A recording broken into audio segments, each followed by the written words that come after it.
नमस्कार मित्रांनो, मी कोच प्रसाद तुमचं पुन्हा एकदा स्वागत करतो माझ्या युट्यूब चॅनलवर. IPL 2026 हा सीझन संपला आणि काय सीझन होता. एकीकडे रॉयल चॅलेंजर्स बँगलोर आणि GTने कन्सिस्टन्सी आणि डॉमिनन्स दाखवला, तर दुसरीकडे CSK, MI आणि KKR सारख्या मोठ्या टीम्सनी फॅन्सला निराश केलं. प्लेऑफ्सची रेस सुद्धा शेवटच्या दिवशीपर्यंत गेली आणि एनीवन कॅन बीट एनीवन हा असा फॉर्मॅट आपल्याला बघायला मिळाला. तर चला बघूया आजच्या व्हिडिओमध्ये आपण सर्व 10 टीम्सची एक छोटीशी रिव्ह्यू. तर सुरुवात करूया पहिले चॅम्पियन्स टीम पासून. रॉयल चॅलेंजर्स बँगलोर 18 वर्षाचा हा वेट संपवून जी टायटल जिंकले, तर त्या टायटलला त्यांनी फक्त डिफेंड न करता अग्रेसिव्ह क्रिकेट खेळून दुसऱ्या ट्रॉफीसाठी ट्राय केलं आणि ती जिंकली सुद्धा. विराट कोहली या वयात सुद्धा त्याचा गेम रिइन्व्हेंट करतोय. रजत पाटीदारने कॅप्टन म्हणून तर लास्ट इयर आपल्याला दाखवलं तो काय करू शकतो, बट ह्या वर्षी त्याचा इम्पॅक्ट बॅटर म्हणून सुद्धा दिसला आपल्याला. Devdutt Padikkal, not to forget, त्यांनी पण त्याचा गेम रिइन्व्हेंट केला आहे, त्यांनी त्याचा गेम अपग्रेड केला आहे म्हणता येणार. कृणाल पांड्या, काय व्हेरिएशन्स आणले त्यांनी ह्या वर्षी बॉलिंगमध्ये. भुवी आणि हेझलवूड ह्या सीझनचे सगळ्यात अटॅकिंग बॉलिंग युनिट म्हणून समोर आले. What a season. RCB या सीझन मधली सर्वात कम्प्लीट टीम दिसून आली आणि हे त्यांनी ग्राउंडवर सुद्धा प्रूव्ह केलं in all their departments. Batting म्हणा, बॉलिंग म्हणा आणि सर्वात इम्पॉर्टंट फील्डिंग म्हणा. 37 years old Virat Kohli was running like a child on the field. काय फिटनेस आणि शिकण्यासारखं आहे आपल्या सगळ्यांसाठी की this is how a champions team perform. तर आता बोलूया गुजरात टायटन्स बद्दल. IPL इतिहासातली सर्वात कन्सिस्टंट फ्रँचाइज म्हणून अशी ही एक ओळख तयार होत आहे गुजरात टायटन्सची. 5 सीझन मध्ये 3 फायनल, डेब्यू सीझन मध्ये टायटल. शुभमन गिल, साई सुदर्शन आणि जॉर्ज बटलर या टॉप ऑर्डरनी सीझन मध्ये रन्सचा पाऊस केला होता. जेव्हा हे 3 बॅटर्स फेल झाले तेव्हा मिडल ऑर्डर मध्ये आपल्याला कन्सिस्टन्सी दिसली नाही आणि कॉन्फिडन्स सुद्धा दिसला नाही. बॉलिंग युनिट म्हटलं गेलं तर one of the best bowling units of this season, but फायनलची रेस आणि फायनलचा तो हर्डल ते क्रॉस करू शकले नाही. पण त्यांच्यासाठी सुद्धा हे शिकण्यासारखं असणार आहे. एक्सपर्ट्सनी सुद्धा हे सांगितलं होतं की त्यांच्याकडे प्लॅन बी नसल्याचे क्लिअर इंडिकेशन्स दिसत होते. म्हणजे ह्या 3 बॅटर्स जर नाही खेळले तर they do not have a plan B आणि हे क्लिअरली दिसलं आपल्याला ग्राउंडवर. अँड आपण हे खूप वेळा बोललो आहे आणि RCB सारखी टीम हे कॅपिटलाइज करणारच आणि त्यांनी केलं सुद्धा. तर खूप काही गोष्ट आहेत जे शिकण्यासारखे असणार आहेत. Management will relook at the middle order of GT. कसे ते आता ऑप्शनमध्ये काय करतात, नेक्स्ट सीझनमध्ये कसा कमबॅक करायचा प्रयत्न करतील हे बघण्यासारखं असणार आहे. But having sed that, they have played a amazing brand of cricket in this season. तर वळूया सनरायझर्स हैदराबादकडे. सीझनची सुरुवात त्यांनी स्लो केली, पण आफ्टर अ पॉइंट एक धमाकेदार त्यांचा कमबॅक दिसला जेव्हा पॅट कमिन्स पुन्हा स्क्वॉडमध्ये आला. अभिषेक शर्मा, ट्रॅव्हिस हेड आणि ईशान किशन ह्या 3 टॉप ऑर्डर बॅटर्सनी रन्सचा पाऊस केला. बट या सीझन मधला खरा सुपरस्टार मला असं वाटतं सनरायझर्ससाठी होता हेनरी क्लासन. त्यांनी 624 रन केले at the strike rate of 160. त्याच्या IPL करिअर मधला हा सर्वात बेस्ट सीझन ठरला. हैदराबादकडून आपल्याला प्रफुल्ल हिंगे आणि साकेब हुसेन हे 2 यंगस्टर्स आपल्याला एक प्रॉमिसिंग पेस बॉलर्स म्हणून दिसले, जे आपल्याला वाटतं असं की इंडियासाठी खूप एक मोठा असेट होऊ शकतं. तर त्यांनी चांगली तयारी केली आणि त्यांना चांगली बॅकिंग दिली. तर फ्लॅट पिचेसवर आपण बघितलं हैदराबाद थोडीशी डेंजरस होती, बट हैदराबादच्या बाहेर जेव्हा ते गेले खेळायला तेव्हा मला असं वाटतं तिकडे थोडीशी त्यांची परफॉर्मन्स वीक वाटली.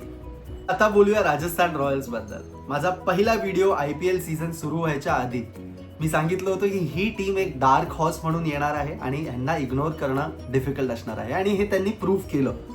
वैभव सूर्यवंशी, 15 वर्षाचा हा मुलगा, leading run scorer of IPL 2026, 776 runs at the strike rate of 237. एक अनबिलिव्हेबल टॅलेंट मिळाला आहे इंडियाला in the name of Vaibhav Suryavanshi. हा जॉफ्रा आर्चरने 25 विकेट घेऊन बॉलिंग डिपार्टमेंट सांभाळली. दुसरीकडे यश पुंजा आपल्याला एक प्रॉमिसिंग स्पिनर म्हणून त्यांनी स्पिन अटॅक राजस्थानचा लीड केला. ध्रुव जुरेलनी सुद्धा चाबूक बॅटिंग दाखवली, त्यांनी पण चांगल्या फॉर्ममध्ये रन स्कोर केले.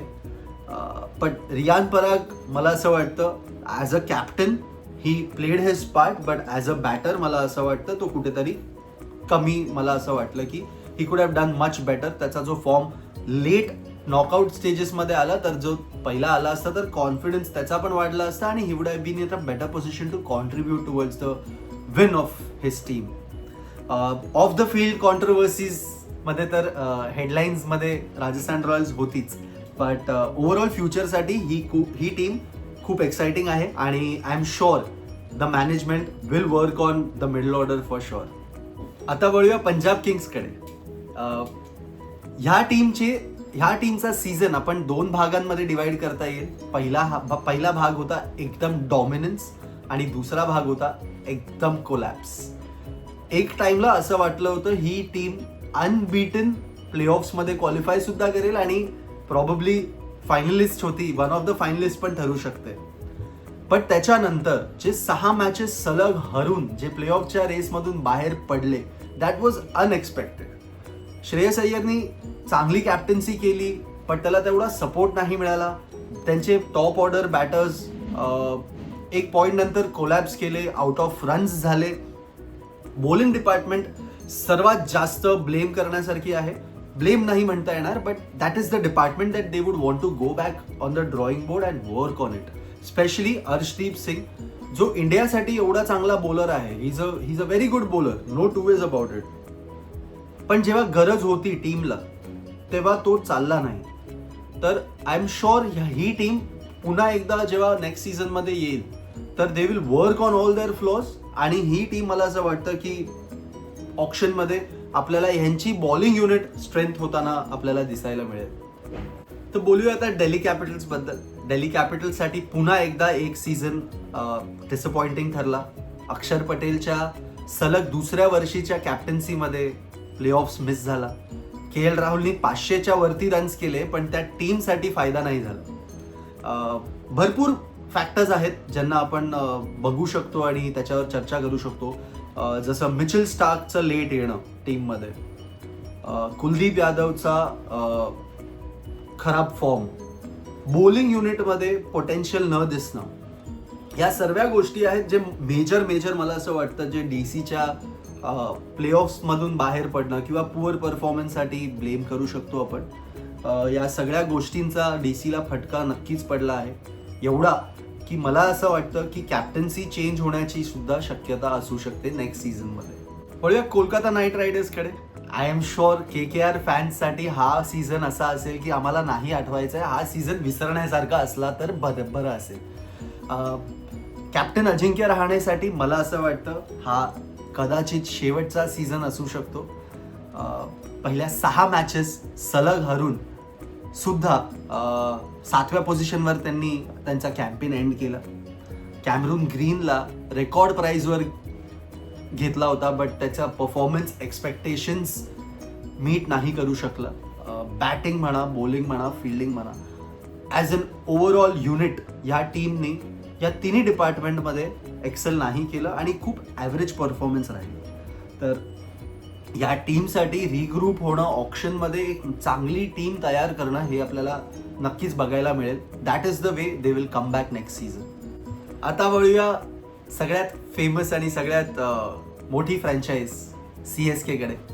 पुन्हा एकदा त्यांच्यासाठी डिसअपॉइंटिंग सीझन. 2023 नंतर अजूनपर्यंत ही टीम प्लेऑफ्समध्ये नाही आली आहे. तर this is a big stat.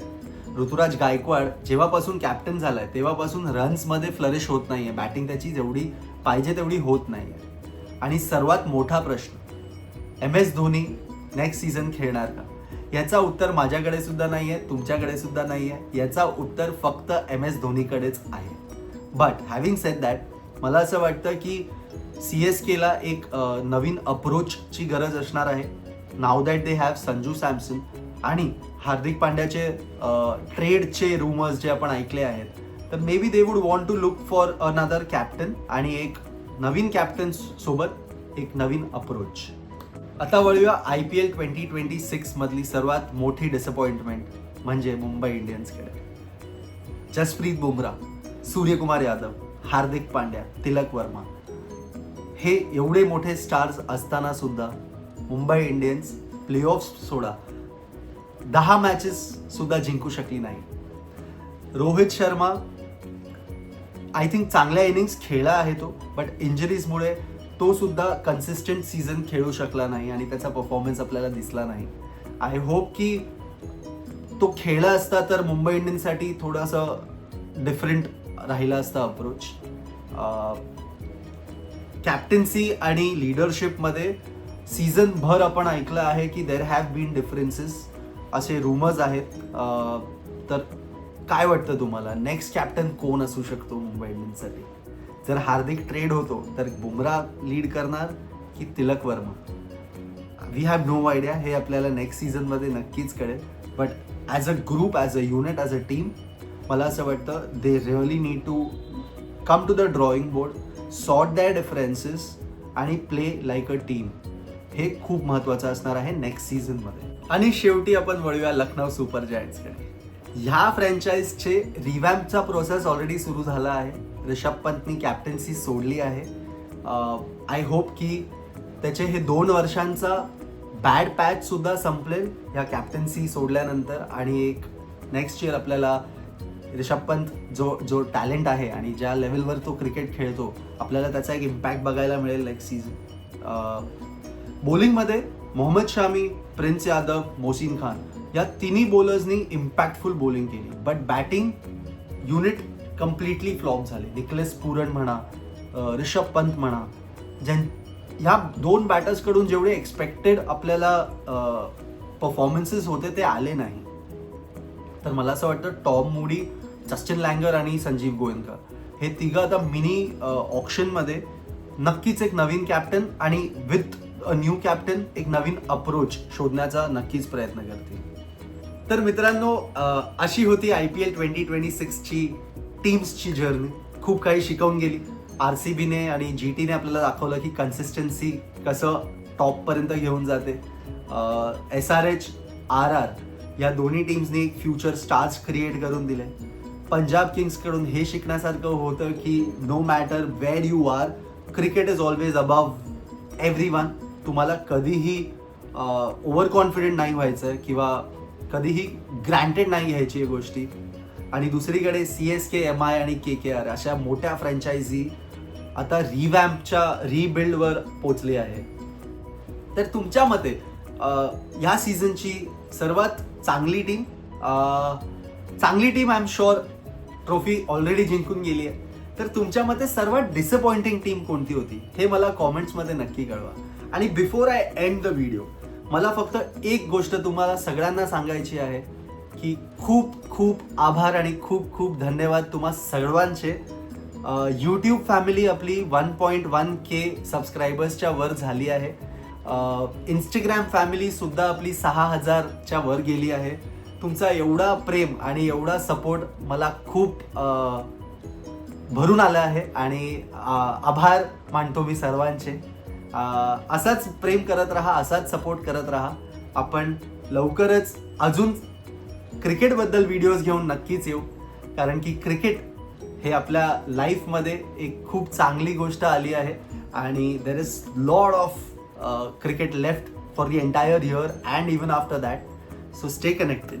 आणि व्हिडिओ आवडला असेल तर लाईक करा, सबस्क्राईब सुद्धा करा आणि शेअर सुद्धा करा. धन्यवाद.